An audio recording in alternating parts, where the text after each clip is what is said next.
Hello സുഹൃത്തുക്കളെ, ഹിന്ദി സീഖോ എന്ന ചാനലിൽ നാടോടി കഥകളുടെ ഹിന്ദി വിവർത്തനം എന്ന വീഡിയോയിലേക്ക് ഏവർക്കും സ്വാഗതം.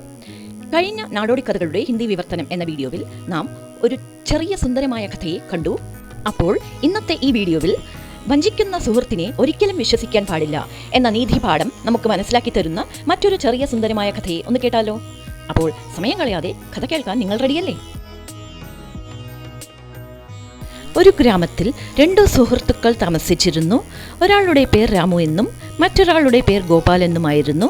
അവർ രണ്ടുപേരും ദിവസവും രാവിലെ ഒരുമിച്ച് ജോലിക്ക് പോകുമായിരുന്നു. പിന്നെ വൈകിട്ട് ഒരുമിച്ച് വീട്ടിലേക്ക് വരുമായിരുന്നു. ഒരു ദിവസം രണ്ടുപേരും ജോലിക്കായി അടുത്ത ഗ്രാമത്തിൽ പോകാൻ നിശ്ചയിച്ചു. വരൂ രാമു, നാളെ നമുക്ക് അടുത്തുള്ള ഗ്രാമത്തിലേക്ക് പോകാം. ശരി ഗോപാൽ, നീ പറഞ്ഞ പോലെ തന്നെ നമുക്ക് പോകാം. അടുത്ത ദിവസം തന്നെ അവർ അടുത്തുള്ള ഗ്രാമത്തിലേക്ക് പോകാൻ തയ്യാറായി. അതൊരു നീണ്ട യാത്രയായതിനാൽ അവർ അതിരാവിലെ തന്നെ നടക്കാൻ തുടങ്ങി. ഇങ്ങനെ നടക്കുമ്പോൾ അവർ പ്രകൃതി ഭംഗി ആസ്വദിച്ചുകൊണ്ടേയിരുന്നു.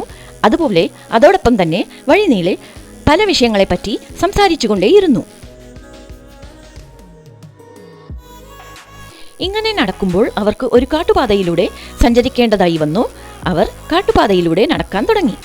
കാടിന്റെ നടുവിലെത്തിയപ്പോൾ ഒരു കരടി അവരുടെ നേരെ വരുന്നതായി കണ്ട് അവർ പേടിച്ചു. അവർക്ക് എന്ത് ചെയ്യണമെന്നറിഞ്ഞില്ല. പെട്ടെന്ന് ഗോപാൽ അവിടെ ഒരു മരം കണ്ടു. അതിൽ ഏറാൻ തുടങ്ങി. പക്ഷേ രാമുവിന് മരം കയറാൻ അറിയില്ലായിരുന്നു. പെട്ടെന്ന് അവന് എന്തോ ഓർമ്മ വന്നു. കരടികൾ മൃതശരീരത്തെ ആക്രമിക്കാറില്ല എന്ന് അവൻ എവിടെയോ കേട്ടിരുന്നു. ഉടനെ അവൻ ശ്വാസം അടക്കി പിടിച്ചുകൊണ്ട് നിലത്തിൽ കിടന്നു. കരടി അവന്റെ അടുത്ത് വന്നപ്പോൾ അവനെ മണത്തു നോക്കാൻ തുടങ്ങി. കരടി അവനെ ഒരു മൃതശരീരമാണെന്ന് തെറ്റിദ്ധരിച്ച് അവിടെ നിന്നും പോയി. കരടി പോയതിനു ശേഷം ഗോപാൽ മരത്തിൽ നിന്നും ഇറങ്ങി വന്ന് രാമുവിനോട് ചോദിച്ചു, കരടി നിന്റെ ചെവിയിൽ എന്താണ് പറഞ്ഞത്? അതിന് രാമു ഇങ്ങനെ മറുപടി പറഞ്ഞു, ഓ, ഒന്നുമില്ല. വഞ്ചിക്കുന്ന സുഹൃത്തിനെ ഒരിക്കലും വിശ്വസിക്കരുതെന്ന് കരടി പറഞ്ഞു. ഈ കഥയിലൂടെ വഞ്ചിക്കുന്ന സ്നേഹിതനെ ഒരിക്കലും വിശ്വസിക്കരുത് എന്ന പാഠം നാം മനസ്സിലാക്കുന്നു. ഇനി ഈ കഥയെ നമുക്ക് ഹിന്ദിയിൽ ഒന്ന് കേട്ടു നോക്കിയാലോ?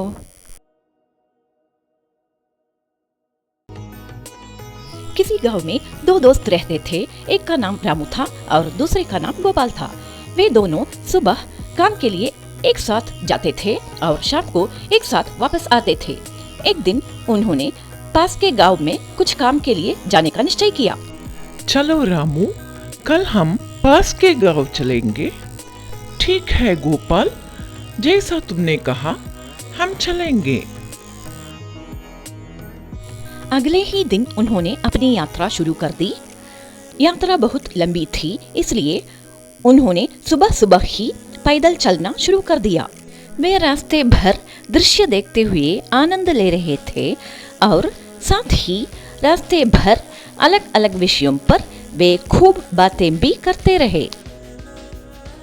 इस प्रकार चलते हुए उनको एक जंगली रास्ते से जाना पड़ा. उन्होंने जंगली रास्ते पर चलना शुरू किया.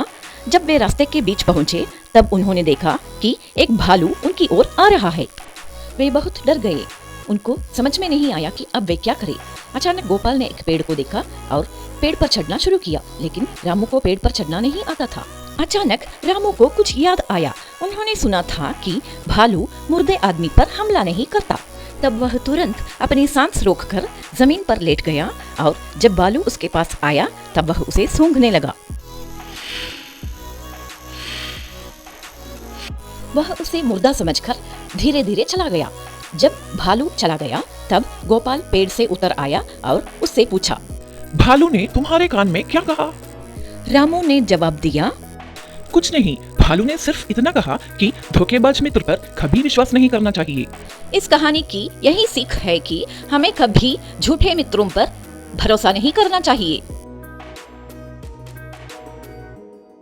പ്രിയ സുഹൃത്തുക്കളെ, ഈ വീഡിയോ എല്ലാവർക്കും പ്രയോജനപ്പെടുകയും ഇഷ്ടപ്പെടുകയും ചെയ്തെന്ന് വിശ്വസിക്കുന്നു.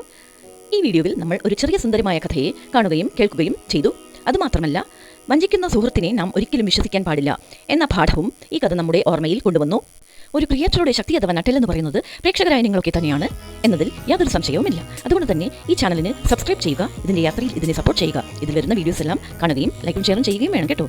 അതുപോലെ തന്നെ എപ്പോഴും പറയുന്നത് പോലെ നിങ്ങളുടെ വിലയേറിയ ഫീഡ്ബാക്സും മറക്കാതെ നൽകണേ. കാരണം അതാണ് പ്രയോജനമുള്ള വീഡിയോസ് ഉണ്ടാക്കാൻ സഹായിക്കുന്ന ഞങ്ങളുടെ എനർജി ബൂസ്റ്റർ. അപ്പോൾ സുഹൃത്തുക്കളെ, ഇനിയും നല്ല നല്ല നീതി പാഠങ്ങളെ ഉൾക്കൊള്ളിച്ചുകൊണ്ടുള്ള പുതിയ പുതിയ കഥകളെ കാണുവാനും കേൾക്കുവാനുമായി നാടോടി കഥകളുടെ ഹിന്ദി വിവർത്തനം എന്ന വീഡിയോവിനായി കാത്തിരിക്കൂ. അതുവരെ take care and be safe. Hindi Seekho എന്ന ചാനലിന്റെ നാടോടി കഥകളുടെ ഹിന്ദി വിവർത്തനം എന്ന വീഡിയോയിൽ നിന്നും സൈൻ ഓഫ് ചെയ്യുന്നത് നിങ്ങളുടെ സീതാ സുന്ദർ.